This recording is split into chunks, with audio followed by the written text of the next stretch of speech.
ऐं बिलावल खे बि मां रूबरू चयो हो, बिलावल साहब तव्हांजी अमानत हिकिड़ी असां वटि मौजूदु आहे, बीह रहियो। मां चयो तव्हांजो ॻड़ी ख़ुदा बख़्श ऐं असांजो अमरोट वेझा वेझा आहिनि। हज़रत अमरोटी हिन इलाइक़े में ईंदो वेंदो हुयो ऐं तव्हांजे इलाइक़े मां नवाब नबी बख़्श जो मोतक़िद हुयो ऐं उन्हनि ॿुधायो त असांजे ख़ानदान में जुल्फ़कार अली भुट्टो ॼाओ आहे नवाब नबी नवाब छा नालो जो हा नवाब शाहनवाज़ जे घर में ॿारड़ो ॼाओ आहे पुटु। तव्हां हुनखे हली दुआ घुरियो। साईं जन उन वटि विया ऐं खारकूं घुरायूं ऐं खारक चॿाड़े करे पंहिंजे लुआब मुबारक सां उनखे नरम करे उन ॿारड़े जे वात में विधो, जंहिंखे अरबीअ में तहनीक चवंदा आहिनि।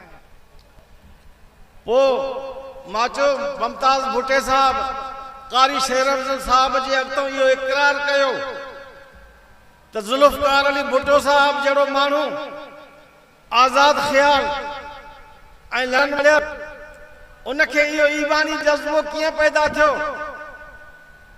ऐं मुमताज़ भुट्टे साहब कारी साहब शेर अफ़ज़ल साहब जे अॻितो एतिराफ़ कयो इहो हज़रत अमरोटी जी चॿाड़ियल दुआ में खाक जो असर जेको हिन जो बार आहे।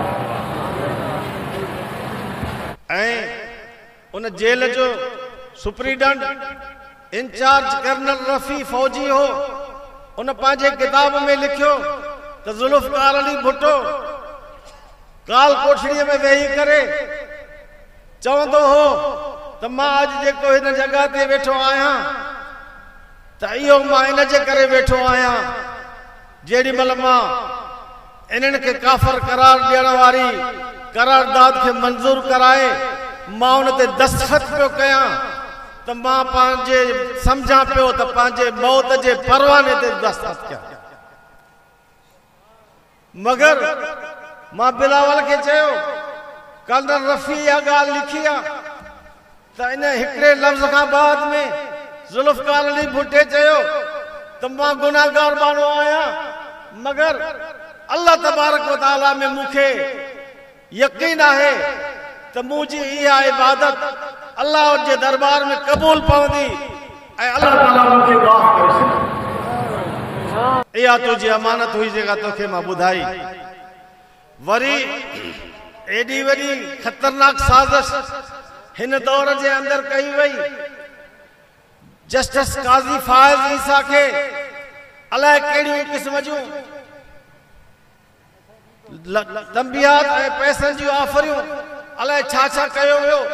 हिन उन्हनि खे जेको आहे अदालती तरह सां मुसलमान करार ॾियण जी कोशिशि कई ऐं उन जे ख़िलाफ़ हज़रत मौलाना मुफ्ती महमूद साहब जे फर्ज़ंद क़ाइद मिल्लत इस्लामिया हज़रत मौलाना फज़लुर रहमान साहब जन ॿ दफ़ा इन मसइले जे मुतालिक़ पंहिंजी पार्टीअ जे कारकुननि खे काल ॾिनी त सुप्रीम कोर्ट ते गॾु थियो।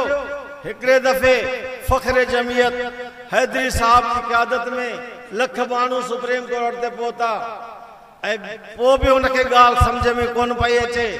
ॿिए दफ़े क़ाइद मिल्लत इस्लामिया वरी काल ॾिनी, वरी उनखां ॿीणा टीणा माण्हू असेंबलीअ में पहुता ऐं हज़रत मौलाना फज़लुर रहमान साहब अल्लाह ताला उनजी सेहत ऐं उमिरि में दराज़ी फरमाए उनखे जाॾो ताॾो कुफर जा ख़तरात आहिनि, मगर अल्लाह तबारक व तआला जीअं ॿटीह जे अंदरि ज़बान खे महफ़ूज़ रखियो आहे, अहिड़ी तरह सां अल्लाह तबारक व तआला हज़रत क़ाइद मिल्लत इस्लामिया जी हिफ़ाज़त फरमाईंदो। ऐं अहिड़ी तरह सां रोस्ट्रूम ते बीह करे